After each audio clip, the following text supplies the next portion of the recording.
Vou pegar um papo, que o último papo que a gente teve foi lá no Redcast. Foi mesmo. E aí, uma das últimas perguntas do Júnior, que não deu para responder... Aliás, Júnior, um abração para você, grande viu? abraço pro Júnior, ele queria vir, mas não deu. Pois é, tá o convite feito aí. Mas uma das últimas perguntas lá, que você falou que era difícil de explicar, que o Júnior fez, vou fazer em sua homenagem, hein, Júnior? Depois fazem um corte aí, a gente manda para ele. Que era sobre o Apocalipse. Que é... Porque você falou que o último livro da Bíblia... É o Evangelho de João. É o Evangelho... Por que não é o Apocalipse? Porque o Apocalipse é o seguinte, o João, que escreveu o Apocalipse, ele estava preso na ilha de Patmos. Ah, foi ele que escreveu o Apocalipse. Ele escreveu o Apocalipse. Tá. Ou ele, ou um secretário dele, porque na tradição diz que ele tinha consigo um jovem chamado Próhoros. Próhoros era o que escreveu para João. E quando você compara o Apocalipse de João com o Evangelho de João, a gramática, a escrita é diametralmente oposta. Caramba! Aí muita gente fala o seguinte, é óbvio que não foi João que escreveu os dois. Não, é porque ele está pensando com a cabeça de hoje.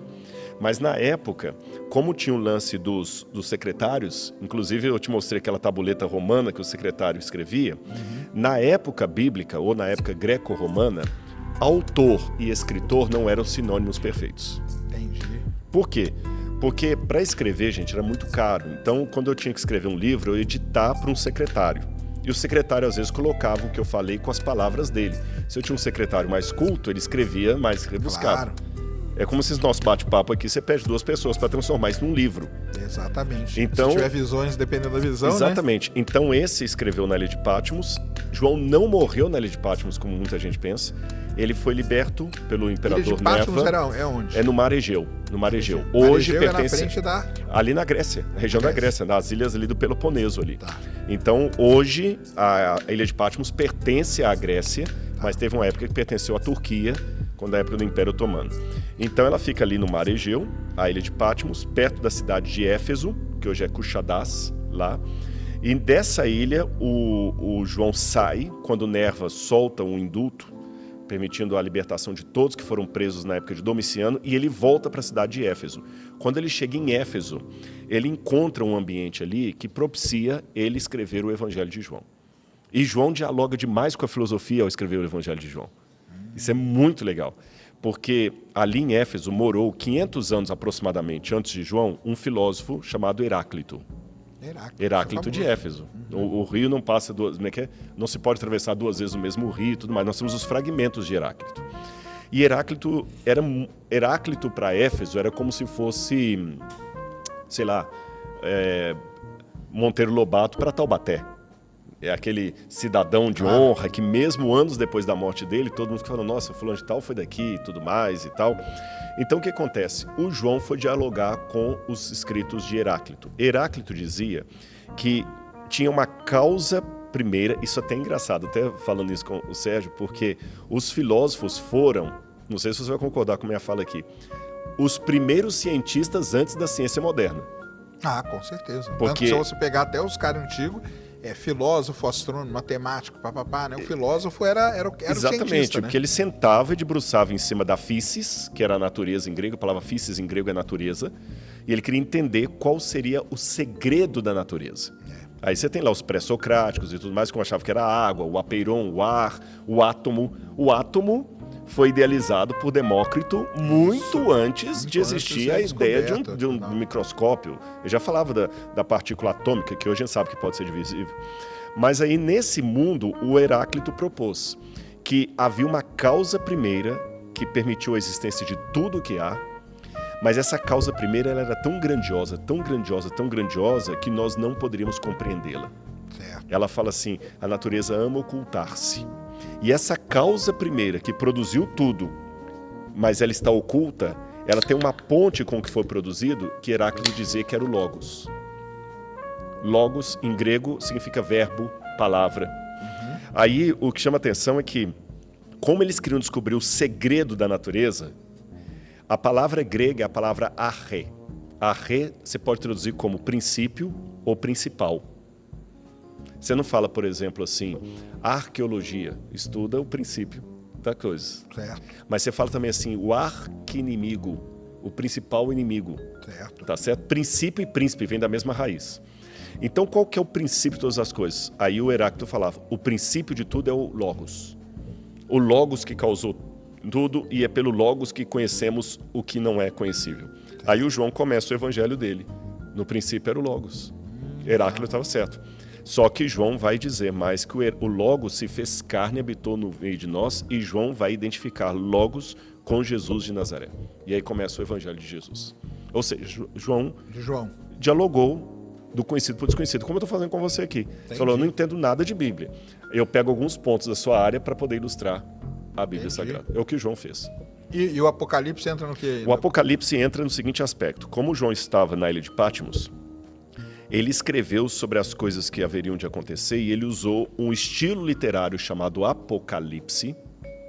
Apocalipse, antes de tudo, é um estilo literário. O que significa essa palavra Apocalipse? Em grego, apó é para longe de. Por exemplo, apóstolo, que foi enviado para longe, né? Os enviados, apóstolo. Quando você fala apoteótico, uma coisa que está muito longe da terra, está longe, distante. Apostasia, aquele que rompe, que apostata, que vai para longe. Então, aposta, por que falava aposta? Porque o pessoal jogava os dados para longe. Então, E apóstolo é? Apóstolo é enviado, o enviado. que vai para longe. Tá. Então, apó significa para longe de, ok? Aí você pega a palavra calipto, significa sombra. Tanto é que eucalipto, em grego, boa sombra. Então, apocalipto, para longe da sombra, para longe das trevas. O que está longe da sombra está revelado, está à luz. Então, o Apocalipse era uma revelação de Jesus. Só que eles escreviam o Apocalipse de maneira codificada. Para quê? Porque estava denunciando poderes que estavam no poder. Eu sei que é redundante, poderes que estavam no poder, mas a ideia é essa mesmo. O pleonasmo é proposital. Eram pessoas que estavam administrando e queriam impedir aquilo de chegar no povo. Então eles escreviam de maneira codificada. Ao invés de falar de Roma, falava de uma besta, um animal feroz que surgiu do mar. É Roma. A besta do Apocalipse é Roma, é o Império Romano em todas as suas fases. A fase antiga e a fase atual. Porque o anticristo, na visão apocalíptica, é um advento do Império Romano com outra roupagem, com outro nome, com outras características, mas com a mesma filosofia, com o mesmo objetivo. O anticristo seria o quê, então? Um imperador romano? Mas não com o nome de imperador romano, mas certo. Com a mesma filosofia do imperador romano. O que é o imperador romano? A relação. Exatamente, a relação. Você está entendendo? É como se eu falasse assim, o tablet... Hoje, então o Apocalipse é contando a história de como que os romanos dominaram o povo ali. O povo ali, exatamente. Só que ao Era mesmo o fim daquele mundo deles. Daquele então. mundo deles. Só que, tá. Como a gente que acredita na Bíblia como inspirada por Deus entende que tinha uma revelação divina, não foi João que tirou da cabecinha dele, ele contava aquela história que estava acontecendo de maneira codificada e mostrava profeticamente que essa história vai se repetir no futuro. Você entendeu? E que o anticristo virá no futuro, nos mesmos moldes do passado. Sabe aquela ideia do Cícero que falava Historia et magister vitae? A história é a mestra da vida? Então a ideia é essa. O passado... vamos falar do Hatton.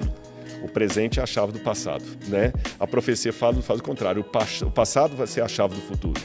Porque a história vai se repetir. Então, o Apocalipse, a ideia é essa, é mostrar uma história que vai se repetir, mas vai culminar na intervenção divina.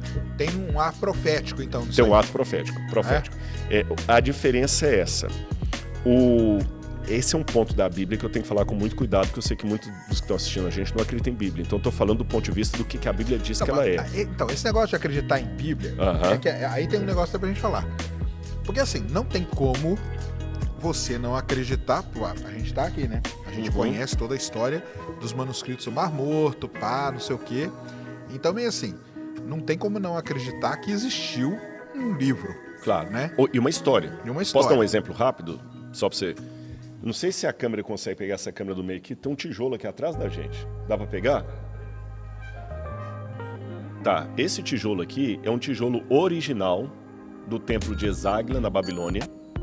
Eu fiz datação por termoluminescência nele, lá na USP. Esse é aquele do artigo. Aquele do artigo científico. Esse tijolo aqui, ó. Isso, prontinho, ó. A galera tá vendo aqui, ó. De casa não vai dar para vocês verem, talvez, porque eu não sei se o zoom consegue pegar, mas tem 3 linhas escritas ali. O Sérgio não consegue ver aqui, escrita cuneiforme. Direitinho. Isso está... E na primeira linha tem o nome de Nabucodonosor.